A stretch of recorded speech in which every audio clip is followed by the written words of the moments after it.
પાકિસ્તાન આવી ગયું એની વખત પર પાકિસ્તાનનો નિયમ છે થૂકી અને ચાટવાનો। ये बड़ी अच्छी बात कही आप।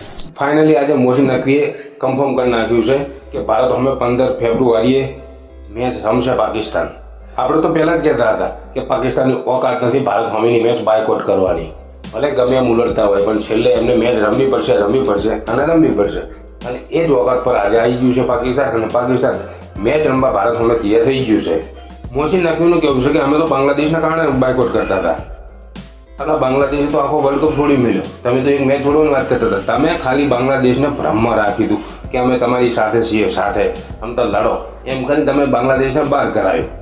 પાકિસ્તાનનો ઈરાદો એવો હતો કે બાંગ્લાદેશ અને ભારત વચ્ચે વેર કરાવી નાખીએ, જેમ ભારત અને પાકિસ્તાન વચ્ચે વેર છે ને એ રીતના બાંગ્લાદેશ અને ભારત વચ્ચે વેર કરાવી નાખીએ। ભાઈ ગમે એટલા હિન્દુસ્તાનના વેરી બને ને તો કોઈ ફેર પડે નહીં, આ હિન્દુસ્તાન છે। મોહસિન નકવી અને પૂરી પાકિસ્તાની ટીમ પહેલાં એવું કહેતી હતી કે અમે તો ભારત સાથે રમવા તૈયાર છીએ, પણ અમારી ગવર્મેન્ટ ના પાડે છે।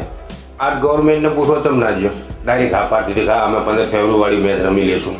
તમારા પીએમને ખાલી તમે ભીખ માગવા પૂરતું રાખેલો છે, કટોરો લઈ આ દેશને પેલો દેશ કરવા માટે જ રાખેલો છે।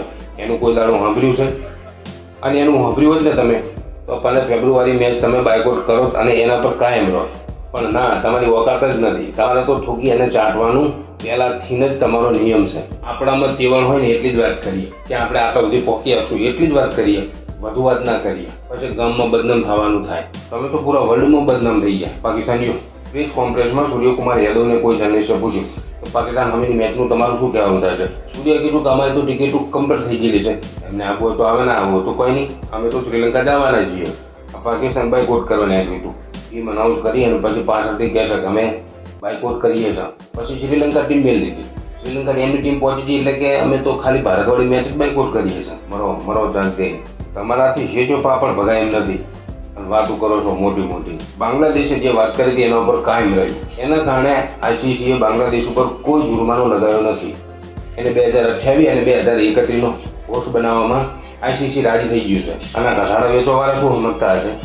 બાંગ્લાદેશ ઉપર 3-4 વર્ષનું બેન લગાવી દીધું હોય ને તો બીજી ટીમ આવું કરતો વિચારો, પણ આઈસીસીને ગમ્યું ખરું, આપણા હાથમાં થોડું છે। મિત્રો આજે બહુ મોટી મેચ છે પાકિસ્તાન અને યુએસએ વચ્ચે। તમને શું લાગે છે પાકિસ્તાનને આજે યુએસએ પાછું રગડશે ખરી? મને 100% વિશ્વાસ છે કે યુએસએ 1 સાઈડ પાકિસ્તાનને હરાવશે। તમારું કેવું શું થશે કોમેન્ટ કરી અને જણાવજો।